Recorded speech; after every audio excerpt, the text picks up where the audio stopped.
이 시간 우리가 함께 은혜 나눌 하나님의 말씀은 신약성경 마태복음 8장 1절부터 17절까지 말씀을 보도록 하겠습니다. 신약성경 맨 앞에 마태복음입니다. 8장 1절부터 17절까지 말씀입니다.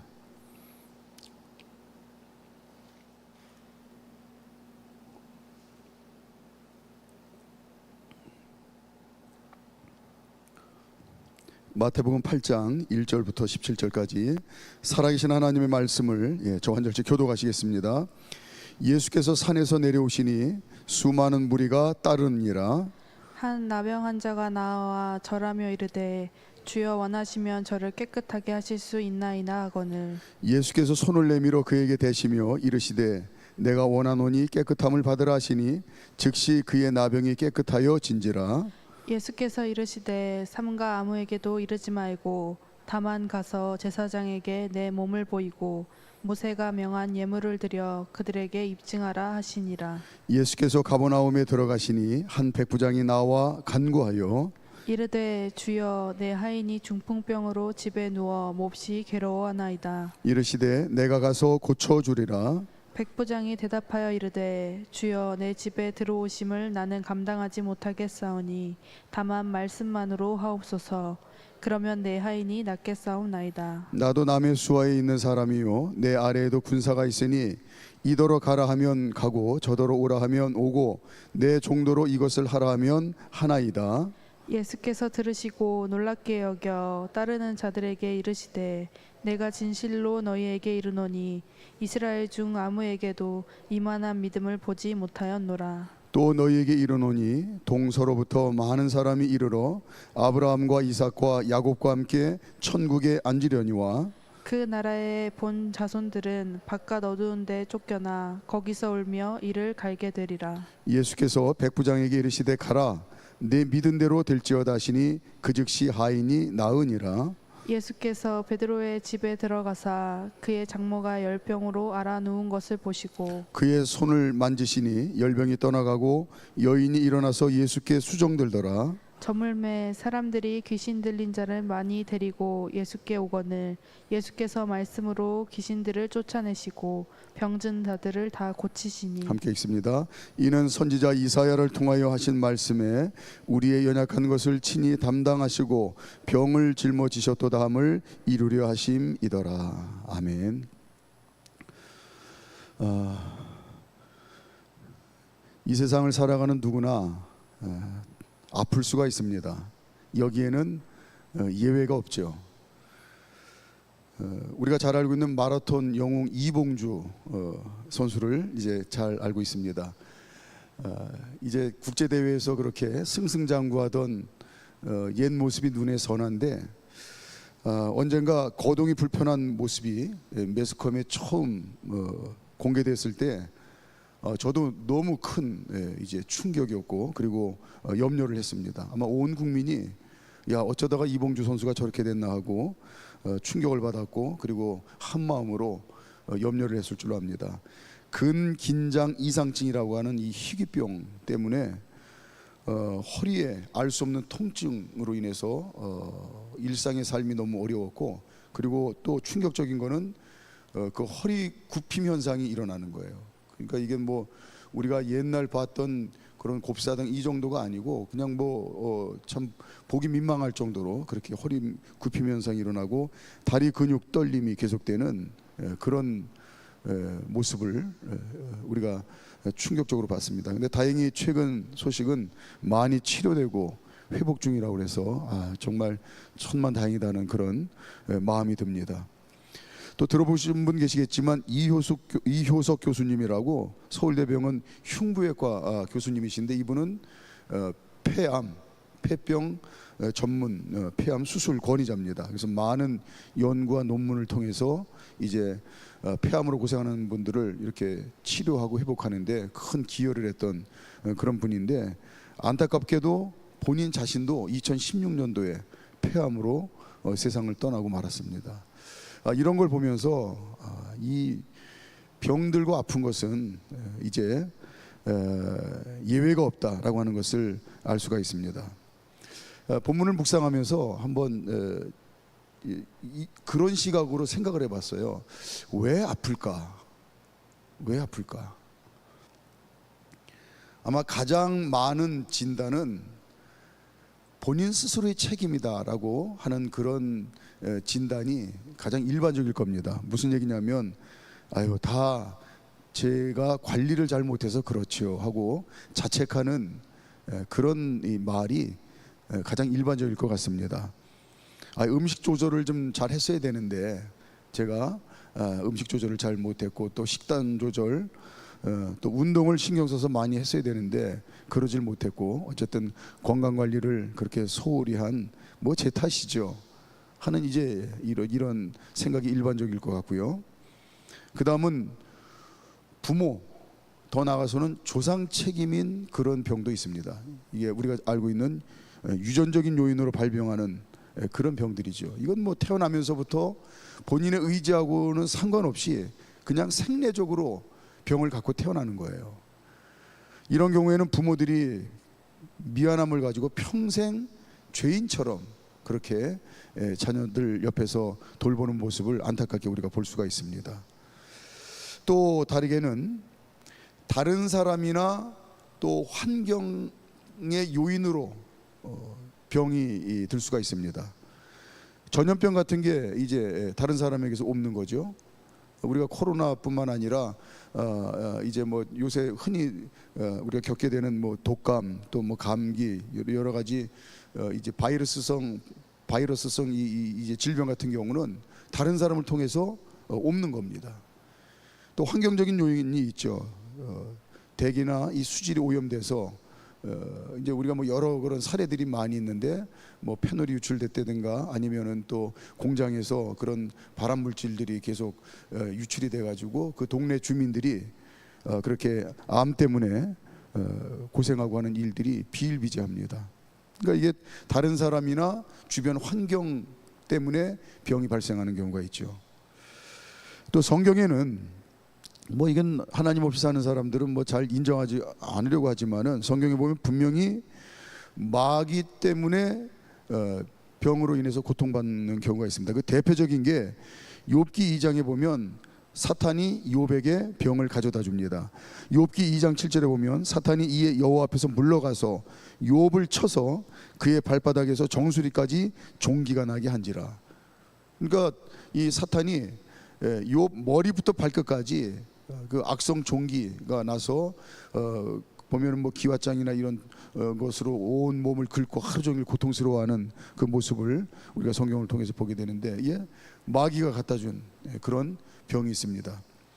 또 하나는 하나님으로부터 하나님이 직접 가져다 주는 병도 이제 성경에 뭐 많이 있는데, 그 대표적인 게 인구 조사를 한 다윗의 죄를 물어서 하나님께서 이제 이스라엘에게 전염병이 돌게 하는 그런 일이 있었죠. 사무엘하 24장 15절에 보면 이에 여호와께서 그 아침부터 정하신 때까지 전염병을 이스라엘에게 내리시니 단에서부터 부엘세바까지 백성의 죽은 자가 7만 명이라.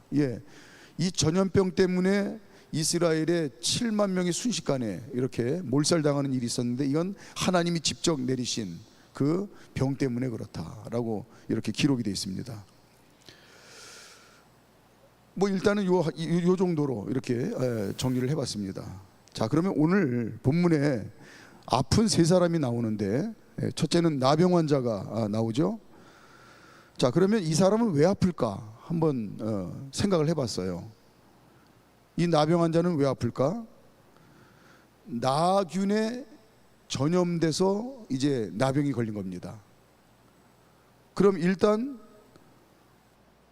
부모나 조상 책임은 아니에요. 왜냐하면 나균은 전염성이 없습니다. 그러니까 이게 이제 전염성이 아니라 유전이 되지 않습니다. 그러니까 이거는 이제 부모나 조상 탓도 아니고 본인 책임일 수 있죠. 왜냐하면 본인 부주의로 나균을 갖고 있는 사람에게 접촉을 해서 그 균이 옮은 거예요. 그러니까 뭐 본인 부주의로 그럴 수도 있고, 반대로 다른 사람 책임일 수 있습니다. 나균을 보유하고 있는 사람이 막 그냥 우리가 그동안 한참 했던 자가격리나 아니면 거리 두기를 소홀히 하고 그냥 일반 대중들에게 막 돌아다니면서 그렇게 나균을 전염시킨 그런 이유 때문에 부득불 나균이 전염돼서 나병에 걸린 그런 일일 수도 있죠. 이게 다른 사람 책임입니다. 당연히 마귀의 방해일 수도 있습니다. 또한 하나님께서 친히 나병을 들게 했을 경우도 있습니다. 뭐 여러 가지 다양한 가능성이 있어요. 또 두 번째는 오늘 보면 중풍병자가 나오죠. 백부장 하인은 왜 아팠을까? 우리가 위에서 그 아픈 이유들을 한번 그걸 생각을 해보는 거예요. 그러면 이 백부장의 하인이 중풍병이 걸렸는데 왜 중풍병이 걸렸을까? 본인 자신의 책임이 제일 크겠죠. 왜냐하면은 이게 내가 식단 조절을 좀 제대로 못하고 운동도 제대로 잘 못하고 건강 관리를 잘 못하고, 이 중풍병은 혈관이 막히거나 혈관이 터진 거거든요. 허혈성 중풍 또 출혈성 중풍, 이렇게 두 가지로 나눈다고 합니다. 중풍병은 허혈성 중풍은 혈전이나 색전이 뇌 혈관을 막아서 혈류가 원활하지 못할 때에 이제 마비 증상이 오는 거예요. 또 출혈성 중풍은 고혈압이나 뇌동맥류와 같은 혈관 질환이 원인돼서 뇌혈관이 터지는 겁니다. 이건 좀 더 심각한 이제 그런 중증 장애가 오는 경우가 되겠죠. 그러니까 이게 혈관에 이렇게 노폐물이 껴서 혈관이 막히거나 터지는 거는 내가 그동안 건강 관리도 제대로 못했고, 그리고 먹는 그런 식단 관리도 제대로 못해서 이게 뭐 내 책임이 크다, 이럴 수 있겠죠. 또 하나는 부모님이나 조상님의 탓일 수도 있습니다. 왜냐하면 체질이 중풍병에 쉽게 걸릴 수 있는 그런 체질로 유전적인 요인이 있을 수가 있겠죠. 중풍병 같은 경우는 다른 사람 책임은 거의 없을 것 같아요. 이게 이게 전염되는 것도 아니고, 다른 사람이 어떻게 한다고 해서 할 수도 있는 것도 아니고, 이건 다른 사람 책임은 거의 없는 것 같고, 이 또한 당연히 마귀의 방해일 수도 있죠. 또한 하나님께서 친히 중풍병이 들게 했을 수도 있습니다. 오늘 세 번째는 베드로의 장모가 열병에 이제 걸렸는데, 그럼 베드로 장모는 왜 열병에 걸렸을까? 왜 아플까? 여기서 나오는 이 열병은 이 습한 갈릴리 호숫가 주변에 사는 주민들이 흔히 걸리는 풍토병일 가능성이 있다, 이렇게 주석에 나오더라고요. 그래서 한번 이 열병에 걸리면 40도 넘는 고열에 시달리는 그런 고통이 있다고 합니다. 본인 자신의 책임이 클 수가 있죠. 왜냐하면은 평소 컨디션 관리 잘 못해서 이제 몸이 좀 컨디션이 안 좋다든가, 아니면은 영양 공급을 제대로 못해서 이제 저항력이, 면역력이 떨어졌다든가, 그래서 이제 열병으로 고생할 수가 있겠죠. 다른 사람이 책임일 수도 있습니다. 열병을 앓고 있는 사람이 이게 전염성이 있다고 한다면은 이제 열병 앓고 있는 사람 접촉해서 옮겼을 수도 있겠죠.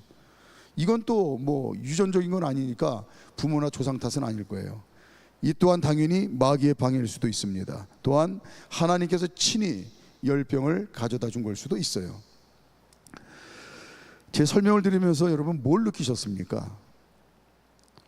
우리가 살다 보면 아플 때도 있는데 그 원인이 어디에 있는가를 알려고 하는 건 별 의미가 없다는 거예요.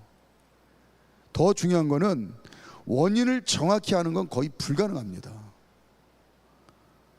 분명한 사실은 성경이 우리에게 오늘 예수님이 병을 치료하게 하시는 이런 일들도 나오고, 여러 가지 많은 그런 병과 관련된 일들이 나오는데, 성경이 말씀하시는 분명한 사실은 하나님께서 하나님 자녀들이 병과 싸우도록 허락을 하셨다는 거예요.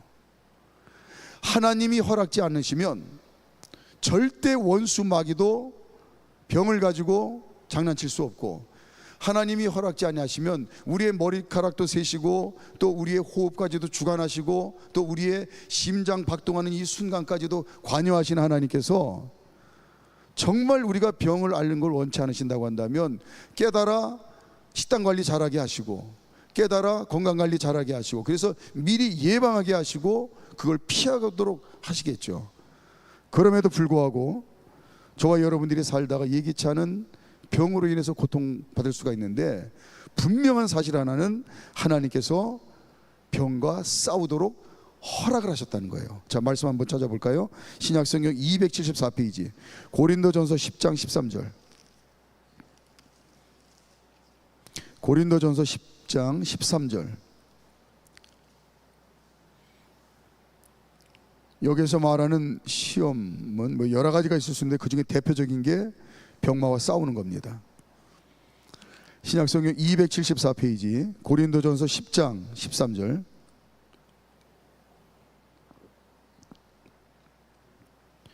시작. 사람이 감당할 시험 밖에는 너희가 당한 것이 없나니 오직 하나님은 미쁘사 너희가 감당하지 못할 시험 당함을 허락하지 아니하시고 시험 당할 즈음에 또한 피할 길을 내사 너희로 능히 감당하게 하시느니라. 아멘. 오늘 이 세 명의 환자가 있는데, 병과 이제 싸우고 있는 사람들이 있는데, 오늘 세 사람 공이 다 결국은 피할 길을 열어주셨어요. 다 낫게 해주셨어요. 하나님께서 이 병과 싸우게 하시는 것은, 이 말씀을 묵상하면서 이 하나님 그 마음이 뭘까 하는 걸 어떻게든지 좀 묵상을 하면서, 하나님 그 마음이 뭘까. 근데 마음에 와닿은 게 뭐냐면, 꼭 예방접종을 하시는 것과 같은 그런 생각이 들었습니다. 예방접종의 목적은 해당 균과 미리 싸움을 시켜서 훈련시키는 거예요. 군인들이 훈련하는 건 뭐냐면 마치 전쟁과 같은 똑같은 그 상황을 반복을 하는 겁니다. 그래서 실전이 됐을 때에 반드시 이길 수 있도록 훈련을 하는 거예요. 우리가 예방접종 원리를 잘 압니다. 해당 균을 몸에다 집어넣는 건데, 몸이 싸워서 이길 만큼만 정확하게 투여하는 거예요. 그래서 몸이 싸워서 이기는 기억을 갖게 합니다. 그래서 다음에 그 똑같은 균이 실제로 들어와도 이긴 그 훈련한 그 기억을 가지고 물리치는 거예요. 이게 예방접종의 효과거든요. 그렇다고 한다면 하나님께서 하나님 자녀들에게 병과 싸우도록 허락을 하시는데, 그 가장 큰 이유가 뭘까? 병과 싸워 이기면서 영적인 면역력을 키우게 하시는 게 아닌가, 영적인 면역력을 훈련시키시는 게 아닌가. 그래서 저와 여러분들이 내 자신도 그렇고 다른 사람의 이제 병 낫는 것을 위해서 기도할 때에 늘 우리가 거의 뭐 주기도문 수준으로 반복해서 기도하는 게 뭡니까? 하나님, 이 병마와 싸우면서 하나님과 더 가까워지고, 이 병마와 싸우면서 믿음이 더욱 굳세지고, 이 병마와 싸우면서 하나님 의지하는 신앙이 더 굳세져서 오히려 전화 위복의 기회가 되게 하여 주시옵소서 하고, 이건 뭐 거의 주기도문 수준으로 우리가 그렇게 중보하며 기도를 합니다. 병과 싸워가면서 영적인 면역력을 키우게 하시는데, 그러면 결국은 반석과 같은 굳건한 믿음을 갖게 되고, 불같은 뜨거운 믿음을 갖게 되고, 정금같이 정결한 믿음으로 단단해지는 그런 하나님의 온전한 사람으로 하나님께서 훈련하고 만들어 가시는 그런 과정으로 병과 싸우게 하는 이유 중에 큰 이유가 아닐까, 그렇게 생각을 해봐요. 오늘 본문에는 이 병이라는 예방접종을 잘 이겨내고 믿음의 면역력이 생긴 사람들을 소개하며 비결을 가르쳐주고 계세요. 이렇게 병을 이기는 거다 하고, 여기 이름 모를 나병 환자가 있고, 백부장의 하인이 있고, 베드로의 장모가 있고 한데, 나중에 예수님 공생의 사역이 끝나고 십자가에서 죽으시고 부활하신 후에 이제 120명의 하나님의 거룩한 백성들을 이 땅에 남겨놓고, 그리고 또 많은 사람들에게 성령의 충만한 능력을 덧입혀 주셔서 이제 땅끝까지 이르러 내 증인이 되라, 이제 너희가 교회가 되라, 이렇게 말씀하시고 하늘나라로 가셨는데, 오늘 이렇게 믿음으로 병과 싸우며 믿음으로 단단해진 이 사람들이 그 거룩한 하나님의 일에 가장 앞장섰던 대표적인 인물들이 아닐까, 그렇게 생각을 하는 거예요. 예수님의 마지막을 부탁을 들었던, 또 성령님의 충만함을 덧입기 위해서 마가의 다락방에서 기다리고 있었던 사람들이 어느 날 갑자기 그냥 몰려든 사람들이 아니라 이렇게 이모저모로 믿음으로 훈련되고 믿음으로 준비된 사람들이 모인 게 아닐까. 그 중에 대표적인 사람들이 병과 싸우며 영적인 면역력을 가지고 이제는 죽으면 죽으리다, 어차피 한번 죽었던 인생인데, 이 깡패가 무서운 게 뭐냐면요, 잃을 게 없는 거예요. 또 잃어도 괜찮은 거예요. 그러니까 목숨 내놓고 걸고 싸우니까 이게 무서운 겁니다. 한번 죽었던 인생인데 이제는 주님을 위해서 못할 게 없습니다. 이 믿음을 가지고 주님 앞에 나왔을 때 그들에게 성령의 능력을 부어서 하나님이 그들을 귀하게 사용하시지 않았나, 그런 생각을 해요. 오늘 보면 첫째는, 오늘 이분들이 병을 이긴 비결이 뭐냐, 첫째는 무엇보다도 예수님께 나아갔다는 거예요. 예수님께 나아갔다는 겁니다. 2절 한번 읽어볼까요?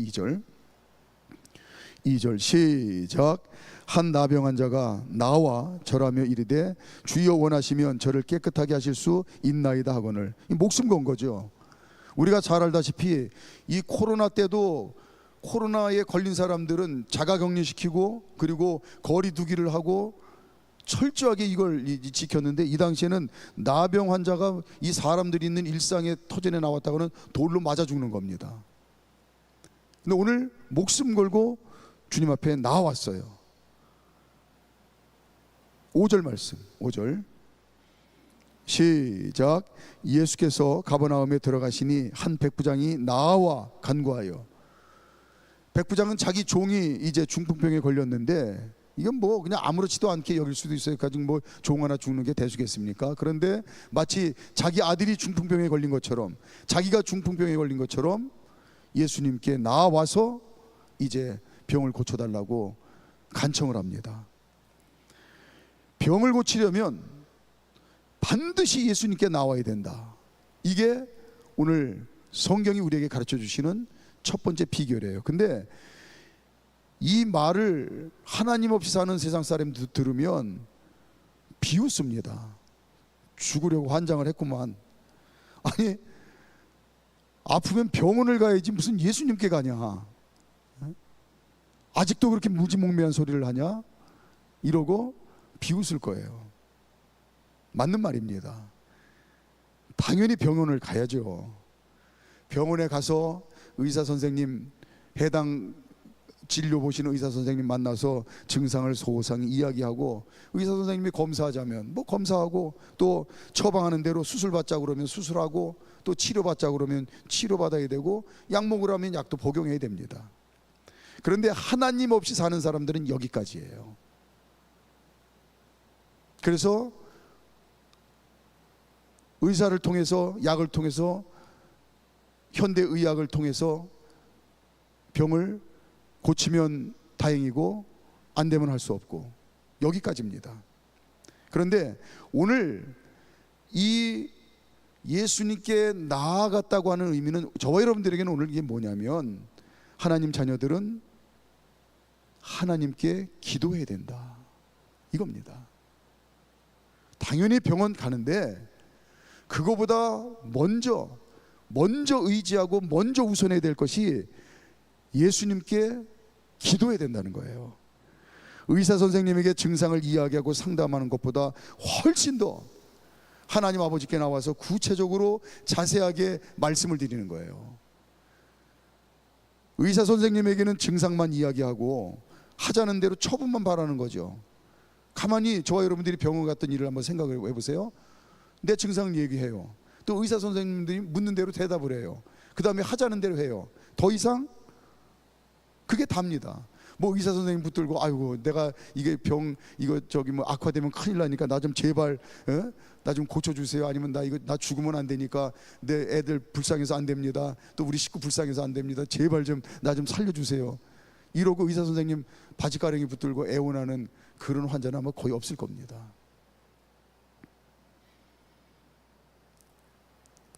의사 선생님에게는 증상만 이야기하고 하자는 대로 그냥 처분만 바랄 뿐이에요. 하지만 우리가 예수님께 기도한다는 건 뭐냐면, 하나님 아버지께 내가 지금 병과 싸우면서 내 겪는 이 머리끝부터 발끝까지의 모든 증상을 정말 표현할 수 있으면 내 세포, 내 안에 있는 몸의 세포 하나하나가, 내 신경 하나하나가, 또 내 몸이 느끼는 그런 병으로 인해서 느끼는 그런 고통이나 아니면은 그런 불편함이나 이런 거를 아주 시시콜콜 하나님 앞에 다, 하나님 아버지 앞에 얘기를 하는 거예요. 내가 어디가 어떻고 어디가 어떻고 어디가 어떻고, 그리고 그로 인해서 내 마음 상태가 이렇습니다. 내가 너무 우울합니다. 내가 너무 슬픕니다. 내가 너무 힘듭니다. 다 마음 상태까지도 이야기를 하는 거예요. 그리고 원하는 거를 다 이야기하는 거예요. 빨리 고쳐주세요. 저 너무 힘들어서 빨리 낫고 싶습니다. 빨리 고쳐주세요 하고, 어린아이가 마치 엄마 아빠에게 땡깡 부리듯이, 이런 거 땡깡 부려야지 뭘 땡깡을 부리겠어요. 시시콜콜 솔직하게 다 말씀을 드리는 거예요. 이건 차원이 다르죠. 먼저는 예수님께 나아가야 된다. 두 번째는 믿어야 됩니다. 2절에 보면 주여 원하시면 저를 깨끗하게 하실 수 있나이다. 나병 환자가 목숨 걸고 돌에 맞아 죽을 각오하고 주님 앞에 나왔는데 그냥 몸만 나온 게 아니라 진짜 믿음을 가지고 나온 거예요. 주여 원하시면 저를 깨끗하게 하실 수 있나이다. 무슨 얘기입니까? 주님이 저를 고치실 것을 저는 믿습니다. 그 믿음 가지고 나왔습니다. 어차피 오늘 나를 고쳐주지 않으면 저는 죽은 목숨입니다. 오늘 이 군중들에게 돌 맞아 죽습니다. 하지만 나는 죽기보다는 예수님이 오늘 고쳐주실 것을 믿습니다 하고 이 믿음을 가지고 나온 거예요. 8절 한번 읽어볼까요? 8절. 백부장의 믿음입니다. 시작. 백부장이 대답하여 이르되 주여 내 집에 들어오심을 나는 감당하지 못하겠사오니 다만 말씀으로만 하옵소서. 그러면 내 하인이 낫겠사옵나이다. 백부장의 믿음, 그 중심을 보신 예수님이 그 믿음에 깜짝 놀랐다고 그랬어요. 우리는 사람의 말을 들으면 그냥 들려지는 그 말 가지고만 판단할 수밖에 없는데, 열 길 물속은 알아도 한 길 사람 속은 모른다고 그랬잖아요. 저 말이 진심이 어디까지인지는 알 수가 없어요. 근데 예수님은 우리의 마음의 중심을 100% 다 아시는 분이십니다. 그런데 오늘 이 백부장의 믿음의 고백이 예수님이 깜짝 놀랄 만한 믿음이 있더라 이 말이죠. 10절 시작. 예수께서 들으시고 놀랍게 여겨 따르는 자들에게 이르시되 내가 진실로 너에게 이르노니 이스라엘 중 아무에게서도 이만한 믿음을 보지 못하였노라. 백부장의 믿음을 예수님께서도 깜짝 놀랄 만한 그런 믿음이었다. 예수님께서는 예수님께 나와서 병 낫기를 기도하는 하나님 자녀들이 예수님의 치료하시는 능력을 진짜 믿기를 원하신다는 거예요. 이게 두 번째 관문입니다. 첫째는 그저 하나님 없이 사는 사람들처럼 이게 내가 병 걸렸는데 이거 빨리 이거 어떻게 나아야 되느냐, 어디 병원이 좋으냐, 어느 의사가 좋으냐, 어떤 약을 구해서 먹어야 되느냐, 그냥 예수님은 뒷전으로 막 그렇게 분주하게 정신없이 하지 않고 예수님께 나와서 다 아뢰며 기도한다 할지라도 그게 다가 아니라는 거예요. 믿음을 가지고 기도해야 된다는 겁니다. 믿음, 진짜 믿음을. 예수님은 나를 치료하실 수 있는, 나를 치료해 주시는 분이라는 믿음을 가지고 기도하는 게 그게 중요하다는 거예요. 예를 들어서 병원에 가서 이제 진단을 받았더니 의사 선생님이 이거 빨리 수술해야지, 이거 당신 이거 수술 안 하면 큰일 납니다. 뭐 수술하면 간단히 나을 수 있는 거니까 걱정하지 마세요 하고 수술을 받았어요. 수술 칼을 가지고 의사 선생님이 수술했는데 그 수술 칼을 보고 실질적으로 그 배를 가르고 이제 뭘 떼어나고 뭘 하고 한 게 그 수술 칼이에요. 그런데 그 수술 칼을 보고 이 수술 칼이 내 병을 고쳤다 이렇게 하지는 않습니다. 집 또한 의사 선생님이 내 병을 고쳤다고 얘기를 해요. 하나님 없이 사는 사람들은 여기까지입니다.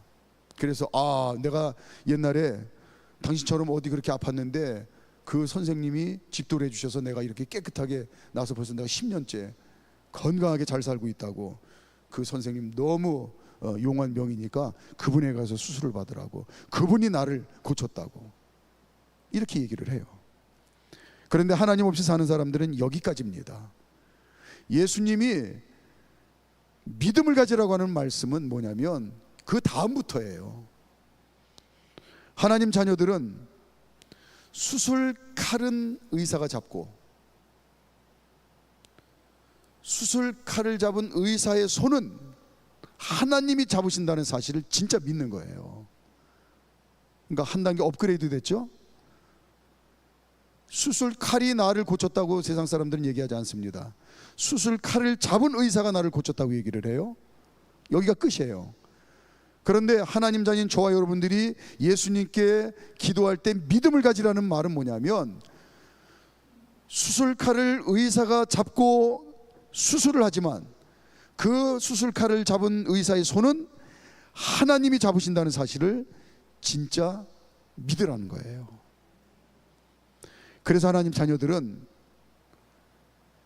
인간적인 정으로는 의사 선생님에게 나를 잘 치료해 주셔서 감사합니다라고 얘기하지만 그 믿음의 속내는 뭐냐면 하나님이 나를 치료해 주셨다, 이렇게 우리는 고백을 하는 거예요. 이 믿음이 있어야 된다는 겁니다. 마지막으로 세 번째는 중보기도의 중요성을, 반드시 중보기도가 필요하다. 병인을 낳기 위해서는 반드시 중보기도의 중요성을 알으라라고 이렇게 얘기를 해요. 오늘 베드로 장모는 사위 베드로의 중보기도 덕에 열병을 고침받고 후를 털고 일어났습니다. 자, 14절 15절 14절 15절 시작. 예수께서 베드로의 집에 들어가사 그의 장모가 열병으로 앓아 누운 것을 보시고 그의 손을 만지시니 열병이 떠나가고 여인이 일어나서 예수께 수종들더라. 베드로 장모는 열병 앓아 끙끙 앓아 눕는 것밖에 없었어요. 그런데 베드로가 예수님께 부탁을 했습니다. 예수님, 우리 장모님이 지금 열병으로 앓아서 꼼짝 못하고 있는데 꼭 가셔서 예수님이 좀 기도를 해주셨으면 좋겠습니다 하고 간청을 해요. 베드로가 장모의 열병을 고쳐달라는 그 간청을 들으시고 장모의 열병을 고쳤습니다. 이게 중보기도예요. 다른 지체의 병을 내 아픔처럼 여기고 고쳐달라고 기도하는 믿음의 형제자매들의 이 중보기도가 절대적으로 필요합니다. 자, 신약성경 375페이지 375페이지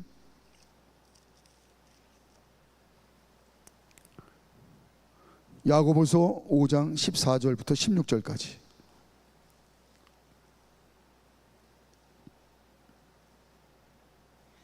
신약성경 375페이지 야고보서 5장 14절부터 16절까지. 시작. 너희 중에 병든 자가 있느냐? 그는 교회의 장로들을 청할 것이요 그들은 주의 이름으로 기름을 바르며 그를 위하여 기도할지니라. 믿음의 기도는 병든 자를 구원하리니 주께서 그를 일으키시리라. 혹시 죄를 범하였을지라도 사하심을 받으리라. 그러므로 너희 죄를 서로 고백하며 병이 낫기를 위하여 서로 기도하라. 의인의 간구는 역사하는 힘이 큼이니라. 중보기도의 위력이 맨 뒤에 그 구절입니다. 의인의 간구는 역사함이 크다라고 하는 거예요. 병 낫기를 위해서 우리가 서로 중보하며 기도하면, 아까도 우리가 서두에 말씀드렸지만 나도 예외가 아닙니다. 어느 누가 나는 평생 살면서 나는 아프지 않아 이런 얘기하는 사람은 그건 제정신이 아니죠. 그러니까 나도 언제든지 아플 수 있기 때문에 다른 지체의 아픔을 내 아픔처럼 여기고 내 고통처럼 여기고 그리고 믿음을 가지고 기도해 주는 거예요. 그러면 하나님께서는 누구의 믿음을 사용하시든지 간에 누구의 기도를 들으시든지 간에 하나님께서 병을 고쳐주신다는 거예요. 그래서 중보기도가 중요한 겁니다. 오늘 이제 이 본문에 나오는 세 명의 병을 고친 분들의 이야기를 우리가 이제 잠깐 생각을 해봤는데, 예수님께서는 어떻게 해서든지 저와 여러분들이 때로는 병으로 인해서 원치 않게 고통받고 또 치료의 과정을 밟아야 될 때가 있는데, 그런데 그때마다 하나님께서는 그걸 기회로 인해서 우리의 믿음을 더욱 굳센 믿음으로 훈련시키시는 과정이고, 그리고 그것 때문에 기도하다가 내가 주님과 더 가까워지고, 또 하나는 그 기도하는 그 투병하는 그분들을 위해서 내가 중보하며 기도할 때에 먼저는 그 기도하는 내 심령 가운데 하나님의 은혜에 대한 더 큰 감사가 넘쳐난다는 거예요. 어쨌든 제가 아프지 않고 기도할 수 있는 또 건강한 몸을 허락하셨으니 이 또한 하나님의 은혜입니다 하고, 또 그 본인의 건강에 대한 감사뿐만 아니라 그 본인의 믿음을 하나님 사용해 주셔서 얼마나 그게 감사한 일입니까? 내 믿음을 들으시고 사용하시고 내 기도를 들으셔서 다른 지체의 병을 하나님이 고쳐주시니 이것보다 더 기쁜 일이 어디 있겠어요. 그래서 우리가 나 자신뿐만 아니라 다른 분들이 병으로 그렇게 투병하고 있을 때 서로 믿음의 마음을 합해서 열심히 함께 기도하고 또 회복되고 그걸 간증하고 증거하고 자랑하는 이런 역사들이 풍성한 그런 모습을 오늘 샘플로 보여주신 게 아닌가 그렇게 생각이 되어집니다.